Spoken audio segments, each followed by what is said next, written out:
Hello friends, कैसे हैं आप सब लोग। स्वागत है आप सभी लोगों का हमारे इस यूट्यूब चैनल में। इसका नाम है सर, मैं हूं आकाश शर्मा। आज आप लोगों के लिए मोस्ट इंपोर्टेंट वीडियो लेकर आया हूं और इस वीडियो के माध्यम से बहुत कुछ सीखने को मिलने वाला है। मोस्ट इंपोर्टेंट मैं कॉन्सेप्ट सिखाने वाला हूं विद एग्जांपल सहित। और आज की क्लास आप लोगों की लंबी जरूर हो सकती है, लेकिन आपके नीट एग्जाम के लिए आपके लिए बहुत बहुत इंपोर्टेंट है। या फिर मान लीजिए आपका कोई मेडिकल लाइन का अगर कोई भी एग्जाम है तो उस एग्जाम के लिए ये वीडियो बहुत इंपोर्टेंट होने वाली है। तो वीडियो को अभी आप सब लोग क्या काम करो, पहले तो लाइक कर दो। आप लोग वीडियो देखते हो लाइक नहीं करते। उसके बाद में आप वीडियो देखने के बाद में, पूरी वीडियो देखने के बाद में आप कमेंट करके जरूर बताना कि आपको वीडियो कैसे लगी और कॉन्सेप्ट हमारे कैसे लगे। तो वीडियो काफी अच्छी होगी, तो इसलिए आप लोगों को क्या काम करना है कि जो जो बातें मैं आप लोगों को समझाऊंगा उन बातों को बहुत ध्यान से आप लोगों को सुनना है। ठीक है, ऐसे समझ लीजिए कि आप हमारे सामने बैठे हुए हैं, मैं आपके सामने बैठा हुआ हूं, मैं आपको कुछ समझा रहा हूं। जैसे क्लास में समझाते हैं उसी तरीके से मैं समझाने की पूरी कोशिश करूंगा। तो इसलिए आपको अच्छे तरीके से सीखना है। आज हम 12th क्लास की फर्स्ट यूनिट जो है, जिसमें 4 चैप्टर मौजूद हैं, उससे संबंधित बहुत सारी चीजों को आज हम जानने वाले हैं। तो वीडियो में आप लास्ट तक जरूर बने रहना। सबसे पहले नंबर का हमारा पॉइंट है असेक्सुअल रिप्रोडक्शन।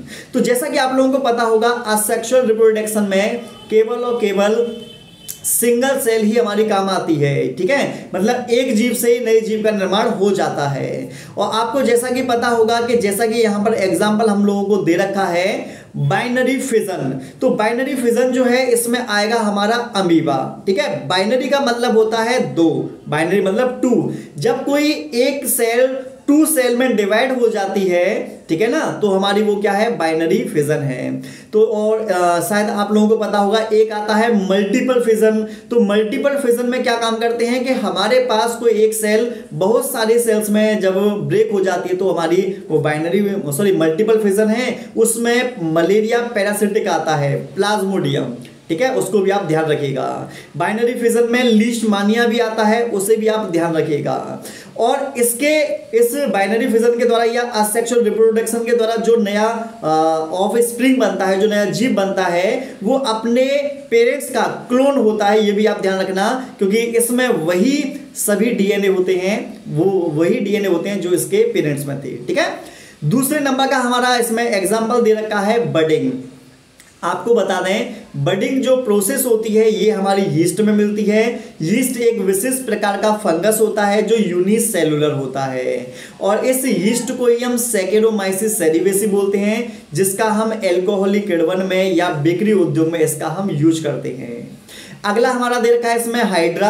तो जैसा कि आप लोगों को पता होगा, हाइड्रा रीजनरेशन में भी हेल्प करता है, रीजनरेशन भी होता है हाइड्रा में, और ये इसमें भी होता है। हाइड्रा जो होता है स्लेंट्रेटा जो हमारा फाइलम होता है उसमें रखा जाता है, जैसा कि आप लोगों को पता होगा। ठीक है, और अगला नंबर का हमारा दे रखा है सेल डिवीजन। तो सेल डिवीजन के द्वारा हमारा होता है प्रोटिस्ट एंड मोनेरांस में। तो प्रोटिस्ट में अमीबा, पैरामीशियम, यूग्लिना ये सभी आ जाएंगे, और मोनेरा में आ जाएगा आपका बैक्टीरिया। तो बैक्टीरिया में सेल डिवीजन के द्वारा ही न्यू मतलब कि ऑर्गेनिज्म का निर्माण होता है, नया जीव बनता है, मतलब नया बैक्टीरिया बनता है।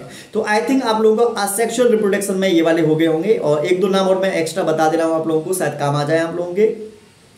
एक नाम आप लोगों ने सुन रखा होगा, उसको हम बोलते हैं राइजोपस।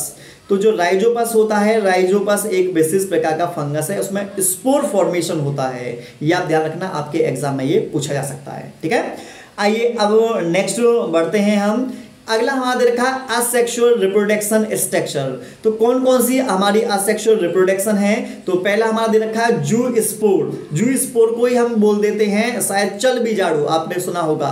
और ये चल बीजाणु स्पेशली एल्गी में देखने को मिलते हैं। ठीक है, तो आपने देखा है इधर लिखा हुआ है हमारा क्लेमाइडोमोनास। तो क्लेमाइडोमोनास में जू स्पोर देखने को मिलेंगे। ये चल होते हैं, ये पानी में एक जगह से दूसरी जगह पर पहुंच जाते हैं। अगला है कोनिडिया। तो कोनिडिया जो होता है पेनिसिलियम में होता है, और पेनिसिलियम एक विशेष प्रकार का फंगस होता है। और सबसे पहली हमारी एंटीबायोटिक जो बनी थी वो पेनिसिलियम से ही बनी थी, पेनिसिलिन, जो कि अलेक्जेंडर फ्लेमिंग द्वारा बनाई गई थी 1928 में, और उनके इस काम के लिए इनको नोबेल पुरस्कार भी 1948 में दिया गया था। ठीक है, जो कि ये जो बीमारी है ये बैक्टीरिया से होने वाली डिजीज को ठीक करने का काम करती है। अगला हमारा दे रखा है बर्ड, ठीक है, बर्ड में हमारा दे रखा है हाइड्रा। तो हाइड्रा में बर्ड निकला रहता है, जब वो अलग हो जाता है तो उसमें मतलब कि हाइड्रा नया तैयार हो जाता है। रीजनरेशन की प्रोसेस भी इसके अंदर हाइड्रा में देखने को मिलती है, ठीक है। और प्लेन एरिया एक नाम और आता है, प्लेन एरिया ये फ्लैट बम होता है, इसके अंदर भी रीजनरेशन की जो क्षमता है वो देखने को मिलती है।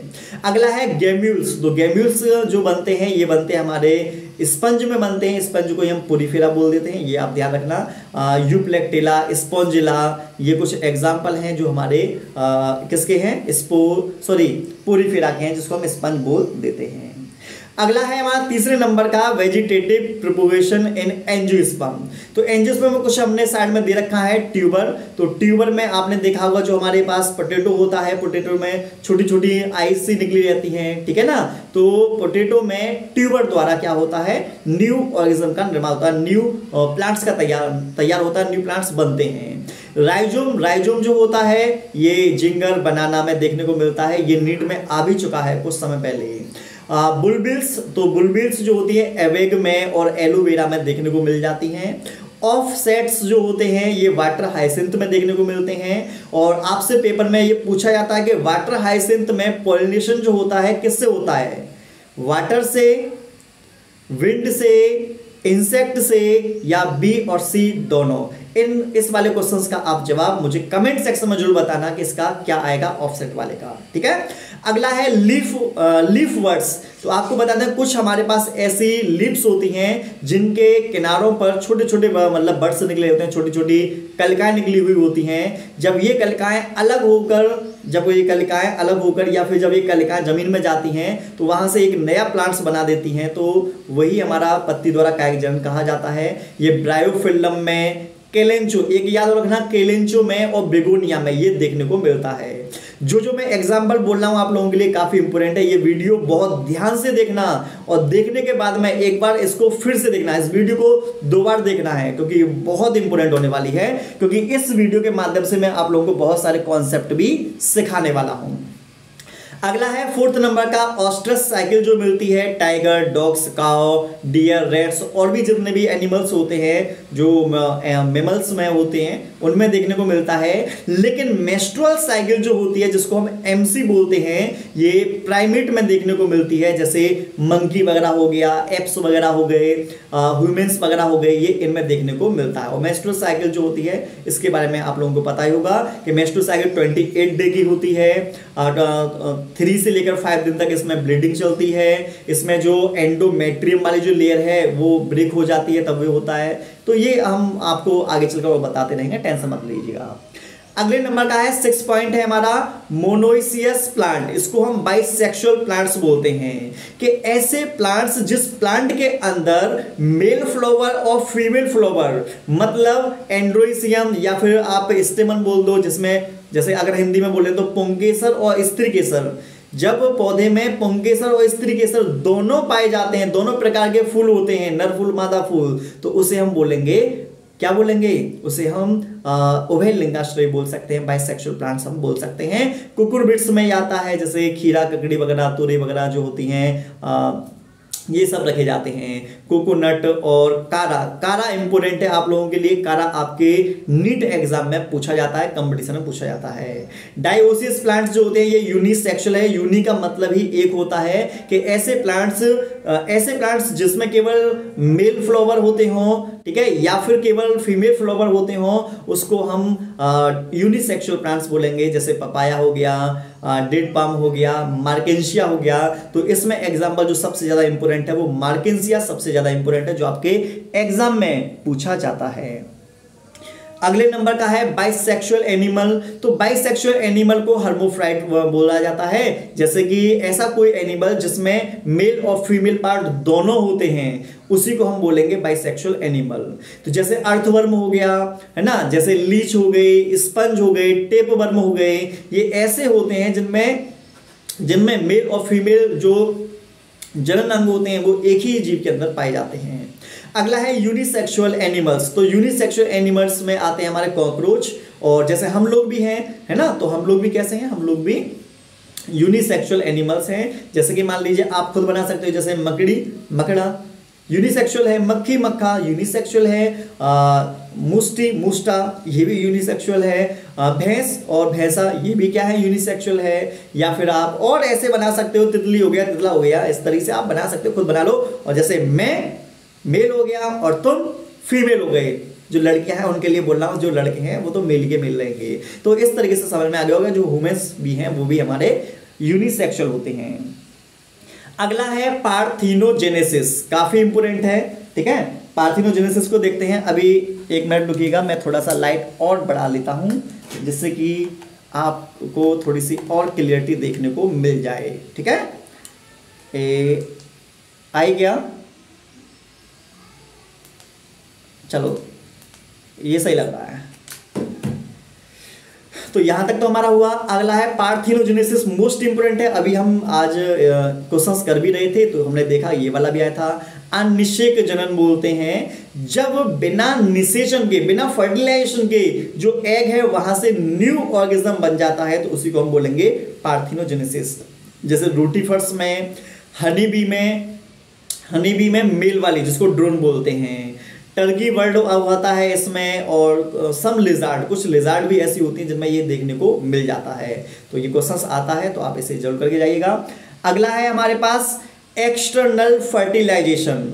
तो एक्सटर्नल फर्टिलाइजेशन वो होता है जिसमें फर्टिलाइजेशन की प्रोसेस जो होती है फीमेल बॉडी से बाहर वाटर में होती है, तो उसे हम बोलेंगे एक्सटर्नल फर्टिलाइजेशन, बाहर निषेचन कहा जाता है। और जो जलीय जीव होते हैं, एक्वाटिक ऑर्गेनिज्म होते हैं, उनमें ये देखने को मिलती है, क्योंकि वो अपने स्पर्म और ओवम को वाटर में रिलीज करते हैं, और वाटर में ही, जैसे ये मेल, जैसे मान लो ये वाला हमारा क्या है, स्पर्म है, ये हमारे के पास क्या है, ओवम है, तो ये ऐसे वाटर में आएगा और इस तरीके से क्या कर लेगा, फर्टिलाइजेशन। तो फर्टिलाइजेशन की जो प्रोसेस होती है इनमें वाटर में होती है, बॉडी से बाहर होगी फीमेल में, तो इसलिए एक्सटर्नल फर्टिलाइजेशन बोलते हैं। जैसे एल्गे वगैरह हो गए, फिश हो गई, फ्रॉग हो गए, तो इनमें देखने को मिलते हैं, क्योंकि ये अपने अंडे पानी में देते हैं, ठीक है। अगला है हमारा इंटरनल फर्टिलाइजेशन, अंतः निषेचन बोलते हैं। जब फर्टिलाइजेशन की प्रोसेस बॉडी के अंदर होती है तो उसे हम इंटरनल फर्टिलाइजेशन बोलेंगे, और ये देखने को मिलेगी फंगी में, रेप्टाइल्स में, बर्ड्स में, मेमल्स में। और प्लांट्स की अगर बात करें तो ब्रायोफाइटा से लेकर टेरिडोफाइटा, उसके साथ साथ में एंजियोस्पर्म और जिम्नोस्पर्म, ये सभी इसमें आ जाएंगे, ठीक है। अगला है हमारा मल्टी कार्पेली में मतलब कि पेपर वाला आ जाएगा। Present of one ovule in ovary. अगर याद रखना कि जो ओव्यूल है ना, तो ओव्यूल को हम बीजांड बोलते हैं, ठीक है, और ओवरी को हम अंडाशय बोलते हैं। तो जब आप ध्यान रखिएगा कि अंडाशय से तो बनता है फ्रूट, ओवरी से फ्रूट बनेगी, ओव्यूल से क्या बनता है, ओव्यूल से बनता है फल, ओव्यूल से बनेगा बीज, बनेगा सीड बनेगा। तो ये ध्यान रखना, जैसे आपने मैंगो खाया होगा तो मैंगो में कितनी गुठलियां होती हैं, एक ही होती है ना। इसका मतलब ये उसमें एक ओव्यूल होगा तो उसमें एक ही सीड होगा, जो उसकी गुठली है, गुठली को सीड बोलते हैं।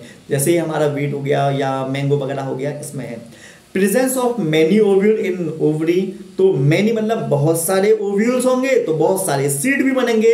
जैसे आपने पपाया खाया होगा तो उसमें आपने देखा होगा काली मिर्च की तरफ बहुत सारे बीज निकलते हैं। आप लोगों ने वाटरमेलन खाया होगा, मतलब कि तरबूज खाते ना, बड़े बड़े से खाते हो, उसमें कितने सारे बीज निकलते हैं। ऑर्किड्स वगैरह जो है ये भी इसमें आ जाते हैं, ठीक है।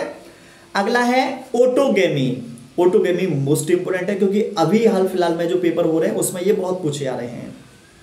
ओटोगेमी में एक्चुअली में ऐसा होता है, जैसे मान लो कोई फ्लावर है, जैसे मान लो ये फ्लावर है, यहाँ पर ये वाला भाग स्टिग्मा का है, ये वाला जो पार्ट है ये वाला है हमारे पास एंथर का, एंथर को परागकोश बोलते हैं। जब परागकोश से परागकण हमारा पहुंच जाता है वर्तिकाग्र पर, इसी पुष्प का परागकण इसी पुष्प के वर्तिकाग्र पर जाएगा तो उसे हम बोलेंगे स्वपरागण को ही ओटोगेमी कहा जाता है। इसी पुष्प का जो एंथर होगा, है ना, पॉलिन सैक होगा, और उसी से पॉलिन ग्रेन जो होंगे वो इसके स्टिग्मा को पहुंच जाएंगे, उसी को हम ओटोगेमी बोल देंगे, ठीक है। ये वायोला में, ऑक्सिलिस में, कोमेलिना में ये देखने को मिलते हैं। ये आपको बता दें, ये यूपी बोर्ड का भी जो एग्जाम हुआ था ना, उसमें कोमेलिना वाला जो एग्जाम्पल है तो पूछा भी गया था। अगला है अब biotic agent of pollen grain. जैसे मान लो यहाँ पर है, इस जगह से पॉलिन ग्रेन इस जगह पर पहुंचना है तो कैसे पहुंचेगा, तो कुछ अबायोटिक में क्या दे रखा है, वाटर या विंड, या तो ये एयर द्वारा पहुंच सकता है, अगर ये एक्वाटिक एक्वाटिक प्लांट है तो ये पहुंच सकता है वाटर के द्वारा, वो डिपेंड करेगा वो प्लांट्स है किस चीज का। ठीक है, अगला है हमारे पास biotic agent of pollen grain. तो बायोटिक में हमारी बीज आ जाती है, तो बीज देखो 80% जो परागण क्रिया होती है मधुमक्खियों के द्वारा होती है, बीज के द्वारा। बटरफ्लाई होते हैं, एंट होते हैं, बर्ड होते हैं, बैट होते हैं, गार्डन लिजार्ड होती है, इन सभी के द्वारा भी किया जाता है। विंड पॉलिनेशन किन किन में होगा, तो ग्रास में, मोस्ट इंपोर्टेंट ध्यान रखिएगा, ग्रास में जो पॉलिनेशन होता है वो एयर द्वारा होगा। ठीक है, और जिम्नोस्पर्म में भी देखने को मिलेगा, ये भी आप ध्यान रखना। वाटर पॉलिनेशन, तो वाटर के द्वारा पॉलिनेशन होगा एल्गे में, ब्रायोफाइटा में, टेरिडोफाइटा में, और कुछ यहाँ पर नीचे दे रखे हैं वेलिसनेरिया, हाइड्रिला, जोस्टेरा वाला तो पेपर में भी कुछ समय पहले आया था। तो ये जो मैंने नाम अभी आप लोगों के सामने दे रखे हैं, इसको ध्यान से रिवाइज करना और प्लस लर्न करना। ठीक है, किस तरीके से लर्न करना होता है उसके ऊपर मैं वीडियो बना चुका हूं। आप लोग सबसे बड़ी बात तो ये बोल देते हैं तो वीडियो देख लेते हो, खुद से नहीं देखते। अरे चेक करके देख लो, मतलब कि आपको शायद पता होगा 500 प्लस मैं आप लोगों के लिए वीडियो डाल चुका हूं, सिर्फ इसलिए आप लोग सीख सको तो, लेकिन सीखते नहीं हो आप लोग। बस ये है कि बोल दिया तो ठीक है कर लेंगे, नहीं तो कोई बात ही नहीं है। ये बहुत गलत बात है आप लोगों की, ऐसा नहीं करना चाहिए। अगला है इंसेक्ट और विंड पॉलिनेशन। तो वाटर हाइसिंथ और वाटर लिली, ये दोनों ऐसे हमारे प्लांट होते हैं जो मतलब विंड और इंसेक्ट दोनों के द्वारा किए जा सकते हैं, और ये आपको बता दें एग्जाम में नीट में पूछा भी जा चुका है। अगला है एल्यूमिनियस सीड, ये वाला भी पेपर में आया था। वीट, मेज, कैस्टर, सनफ्लावर, ये इसके एग्जाम्पल हो जाएंगे। ठीक है, और नॉन एल्यूमिन भी सीड्स जो होते हैं, पी, ग्राउंड नट, ग्राम, ये आ जाएंगे। तो इसमें जो क्वेश्चन बना था ना आपका नीट में जो आया था, वो एक बार ये आया था, पी वाला आया था, है ना, ध्यान रखना। अगला है हमारे पास ट्रू फ्रूट। ट्रू फ्रूट को हम सत्य फल बोल देते हैं, वास्तविक फल बोल देते हैं, उसके साथ में यथार्थ फल बोल देते हैं, ऐसा कुछ बोलते हैं। तो आप बोलेंगे जब फ्रूट का फॉर्मेशन ओवरी से होता है, फ्रूट जब बनेगा किससे बने, ओवरी से बने, तो तुम कहोगे वो ट्रू फ्रूट होगा। जब फल का निर्माण अंडाशय से होता है तो उसे सत्य फल कहा जाता है। ठीक है, और मोस्टली जितने भी फल होते हैं वो सब अंडाशय से बनते हैं, इसलिए मोस्टली जो फ्रूट होते हैं जैसे चीकू हो गया, ऑरेंज वगैरह हो गया, बैगन वगैरह हो गया, टमाटर वगैरह हो गया, ये सब क्या है, ट्रू फ्रूट है। तो फिर फॉल्स फ्रूट क्या है, आभासी फल, असत्य फल, झूठा फल, कूट फल, इस तरीके से बोला जाता है। तो तुम ये कहोगे जब फूड का फॉर्मेशन ओवरी से ना होकर या सेपल्स से हो या फिर थैलेमस से हो तो उसे हम बोलेंगे फॉल्स फ्रूट। जब फल का निर्माण अंडाशय से ना होकर फल के अन्य भाग जैसे पुष्पासन या वाहिदल से होता है तो उसे आभासी या झूठा फल कहते हैं। जैसे एप्पल हो गया, स्ट्रॉबेरी हो गया, कटहल हो गया, काजू हो गया, ये कुछ इसके बेस्ट एग्जाम्पल हैं। नेक्स्ट क्वेश्चन की तरफ चलते हैं, पार्थिनोजेनेसिस। ठीक है, अगला क्या है हमारा, पार्थिनोजेनेसिस। तो पार्थिनोजेनेसिस में हम देखते हैं जब ये कहा जाता है कि विदाउट फर्टिलाइजेशन के जब फ्रूट का फॉर्मेशन हो जाता है तो उसे हम पार्थिनोकार्पिक फ्रूट बोलते हैं। जब बिना निषेचन के फल का निर्माण हो जाता है तो उसे अनिषेक फलन कहा जाता है, जिसका बेस्ट एग्जांपल बनाना और ग्रेप्स को माना जाता है। और अगर आपको और प्रेरित करना है तो आपको बता दें ऑक्सिन और जिब्रेलिन दो ऐसे हार्मोन होते हैं जो पार्थिनोकार्पिक फ्रूट को बनाने के लिए प्रेरित किए जाते हैं। अगला है एपोमिक्सिस। तो एपोमिक्सिस को असंग जनन कहते हैं। क्या बोलेंगे, असंग जनन। तो आपको बता दें जब बिना निषेचन के, विदाउट फर्टिलाइजेशन के जब सीड का फॉर्मेशन हो जाता है तो उसे असंग जनन कहा जाता है। ये एस्ट्रेसियाई और ग्रास कुल के जो प्लांट्स होते हैं उनमें देखा जाता है कि बिना निषेचन के जब बीज का निर्माण हो जाता है तो उसे असंग जनन या एपोमिक्सिस कहा जाता है। नेक्स्ट क्वेश्चन की तरफ नेक्स्ट टॉपिक की तरफ चलते हैं। 28 पॉली एम्ब्रियो। देखो एम्ब्रियो को तो हम भ्रूण बोल ही देते हैं, पॉली शब्द यूज करते हैं जब बहुत सारी चीजें हो, मतलब बहुत सारे के लिए। ठीक है, तो पॉली एम्ब्रियोनी मतलब बहुभ्रूणता। सामान्य केस में एक बीज में या एक बीजांड में, एक सीड में या एक ओव्यूल में एक ही एम्ब्रियो होता है। लेकिन जब एक ओव्यूल में कई सारे एम्ब्रियो मौजूद हों, एक सीड में कई सारे एम्ब्रियो मौजूद हों, तो उसे हम बोलते हैं पॉली एम्ब्रियो। जब एक भ्रूण में जब एक बीजांड या बीज में बहुत सारे भ्रूण मौजूद होते हैं तो उसे बहुभ्रूणता कहा जाता है। और इसकी खोज जो की थी एंटोनी वॉन लीवेनहॉक ने की थी, ये भी आप ध्यान रखना, ऑरेंज में की थी, संतरे के बीज में की थी 1791 में, 1791 में की थी। और जिम्नोस्पर्म में सामान्यतः ये घटना देखने को मिल जाती है। और वैसे ही मैंने कुछ एग्जाम्पल भी दे रखे हैं, सिट्रस फ्रूट, ऑरेंज वगैरह हो गया, लेमन वगैरह हो गया, इनमें देखने को मिल जाएगा, मैंगो में देखने को मिल जाएगा, ऑरेंज में देखने को मिल जाएगा। ये और भी इसके कुछ एग्जाम्पल हैं। आगे बढ़ते हैं, हार्मोन्स रिलीज्ड ड्यूरिंग प्रेगनेंसी। तो प्रेगनेंसी के दौरान कौन कौन से हार्मोन रिलीज होते हैं, तो आपको बता दें HCG, ह्यूमन कोरियोनोगोनेडोट्रोपिक रिलीजिंग हार्मोन बोल देते हैं इसको, HCG बस याद रखना। और लेडीज में जो चेकअप किया जाता है ना, प्रेगनेंसी किट से जो चेक करते हैं, तो वो एक सिंगल लाइन आए तो नेगेटिव, डबल लाइन आए तो पॉजिटिव, ऐसा कुछ चेक किया जाता है ना, तो वो HCG हार्मोन के कारण होता है, ये भी ध्यान रखना। HPL हार्मोन जो होता है, ये मेमल्स ग्लैंड जो होती हैं लड़कियों में, उसको एक्टिव करने का काम करेगा। एस्ट्रोजन प्रोजेस्टेरोन होता है, ये रिलैक्सिन हार्मोन काफी काम का है। कॉर्टिसोल है, प्रोलैक्टिन है, ये सभी हार्मोन जो होते हैं प्रेगनेंसी के टाइम हेल्प करते हैं। ठीक है। Maturation method of contraception. तो आपको बता दें, पहला दे रखा है पीरियोडिक अबस्टिंग, दे रखा है आवधिक संयम। जिस समय लड़कियों के MC चल रहे हो उससे 10 से लेकर 17वें दिन के बीच में जो होता है उस समय लैंगिक संबंध नहीं बनाना चाहिए। ठीक है, क्योंकि इस समय लड़कियां प्रेग्नेंट होने की चांसेस सबसे ज्यादा होती हैं, तो इस समय सेक्स नहीं करना चाहिए।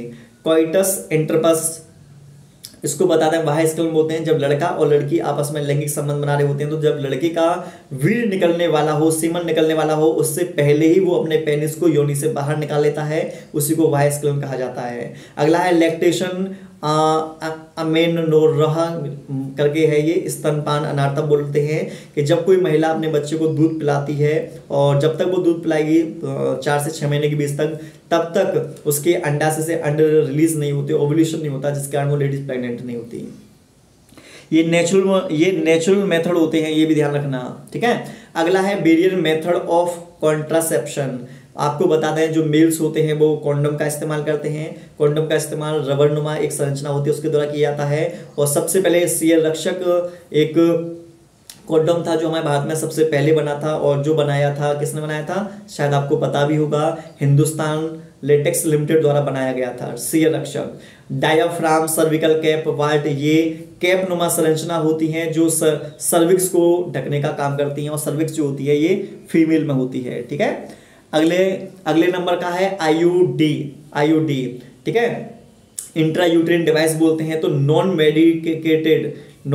मेडिकेटेड वाला जो है, इसमें लिपिस लूप का इस्तेमाल किया जाता है। कॉपर रिलीज वाले में कॉपर टी, कॉपर 7, मल्टीलोड 375 इसका इस्तेमाल किया जाता है। हार्मोन रिलीजिंग वाले में प्रोगेस्टेरोस्ट और LNG-20 इनका इस्तेमाल किया जाता है।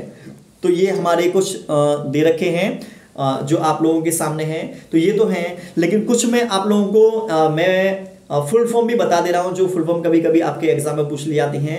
एक फुल फॉर्म आप लोगों की आती है IVF, इन विट्रो फर्टिलाइजेशन बोलते हैं। और इन विट्रो फर्टिलाइजेशन जो होता है ना, ये शायद आप लोगों को पता होगा, निश्चित पता होगा। इसी को हम परखनरी शिशु बोल देते हैं, जिसके द्वारा बनता है। ठीक है। अगला आपके आता है MTP, medical termination of pregnancy. तो MTP जो होता है, इसमें समय से पहले मतलब कि दूसरे सप्ताह तक या फिर दूसरे मंथ तक हम क्या काम कर लेते हैं, बच्चे को हम मतलब कि गर्भ में ही क्या करते हैं, डिस्ट्रॉय कर देते हैं, जैसे हम MTP बोलते हैं, डॉक्टर्स के द्वारा किया जाता है। मादा भ्रूण हत्या इसी के अंतर्गत आती है। तो आपको बता दें ये 1971 में हमारी भारत सरकार ने इस पर रोक लगा दी थी। एक आती है एमनियोसेंटेसिस। एमनियोसेंटेसिस एक तकनीक होती है जिसके द्वारा ये पता लगाया जाता है कि जो बच्चा पैदा होने वाला है वो लड़का है या लड़की है।